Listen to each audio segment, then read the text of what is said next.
Pozeráte sa na 40-ročného Romana, ktorý mal podľa polície v piatok večer zavraždiť svojho kamaráta. Všetko sa stalo v tomto drevenom domčeku. Kým nevládne telo obete ležalo vonku, údajný vrah vraj spal namol opitý vo vnútri. Telo nebohého bolo nájdené na hnojisku vo dvore rodinného domu v obci Dolná Marikova. Toto je exkluzívna výpoveď z vraždy obvineného Romana, ktorý tvrdí, že zabíjať nechcel. Sme si dali po pol deci vodky, sa strelala bitka medzi nami.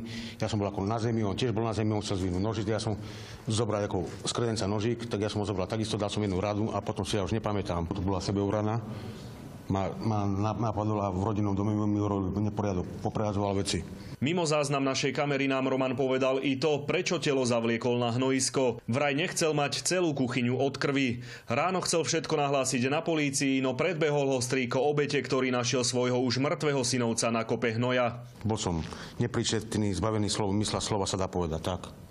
No. To sa priznávam. Podľa našich informácií tento muž už bol v minulosti za násilnú trestnú činnosť odsúdený. Po prepustení na slobodu sa mal údajne v dedine viackrát vyjadriť, že z neho bude druhý Kajínek. Sudca okresného súdu v Trenčíne nakoniec podľa očakávania vzal Romana do väzby. Všetko nasvedčuje tomu, že spoza mreží len tak skoro nevyjde, pretože mu hrozí výnimočný trest. Obvinenému hrozí trest odňatia slobody na 25 rokov, prípadne až do živote. Z Trenčína pre televíziu JOJ, Ľubo Trautenberger.